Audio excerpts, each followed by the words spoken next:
Assalamualaikum warahmatullahi wabarakatuh. Perkenalkan kami dari kelompok 1 Komunikasi Data dan Jaringan. Di sini ingin mempresentasikan tentang studi kasus skema pengkabelan gedung kuliah terpadu.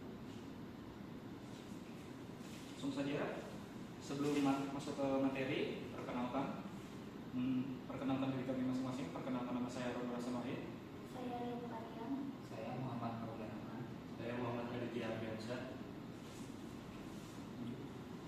Jadi apa itu skema pengkabelan? Jadi diagram pengkabelan merupakan representasi visual dari alur data dan hubungan antara perangkat dalam sebuah jaringan. Di sini dalam jaringan bangunan bertingkat terdapat perangkat inti seperti router, switch, dan access point. Jadi router itu penghubung utama untuk keluar masuk data dari jaringan ke internet. Switch itu pembagi koneksi ke banyak perangkat menggunakan kabel, dan access point itu penyebar koneksi nirkabel agar perangkat bisa terhubung tanpa kabel. Jadi ini lantai dasar gedung kuliah terpadu. Di lantai dasar atau groundnya, jaringan lantai dasarnya. Jaringan ini dibangun secara bertingkat menggunakan router dan switch. Router dibagi atas menjadi pusat keluar masuk data. Router terhubung ke switch utama yang mendistribusikan koneksi ke seluruh ruangan. Setiap ruangan memiliki switch tersendiri untuk membagi koneksi ke banyak komputer. Ruangan seperti akademik, baca, P3M, dan kantor urusan internasional masing-masing terhubung melalui switch ruangan tersebut. Jadi aliran koneksinya komputer, switch ruangan, switch utama, dan router. Kemudian ini gambar Cisco Tracer lantai 1.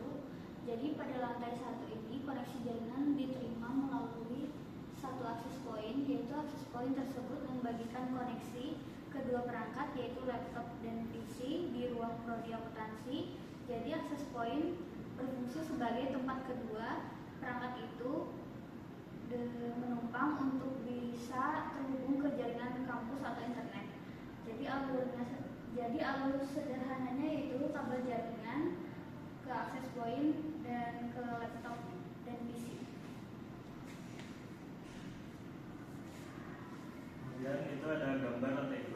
Gambar ini menunjukkan jaringan di lantai 2 yang menggunakan 2 akses point.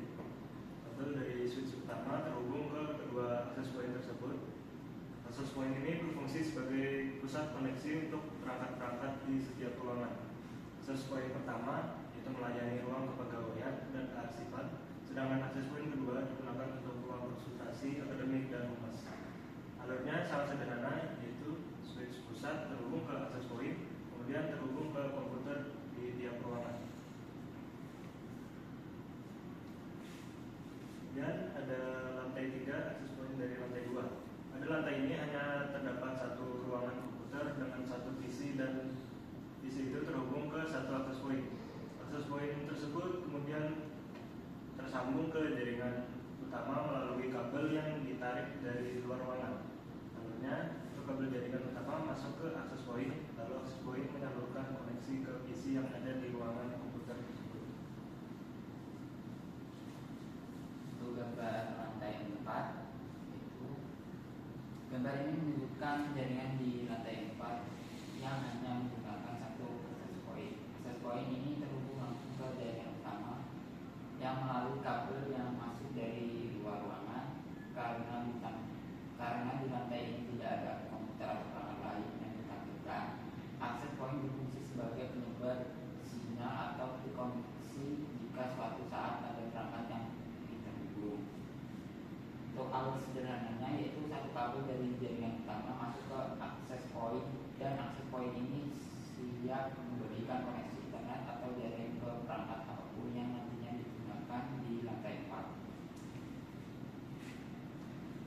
Untuk kesimpulan dari lantai dasar hingga lantai teratas, jaringan disusun dalam satu sistem terpusat yang rapi. Router dan switch berfungsi sebagai pusat distribusi kabel, sedangkan akses point menyebarkan sinyal ke perangkat di setiap lantai. Dengan menempatkan router di lantai dasar dan akses point pada tiap lantai, jaringan dapat mengalir ke seluruh ruangan secara teratur. Struktur ini memastikan setiap perangkat terhubung secara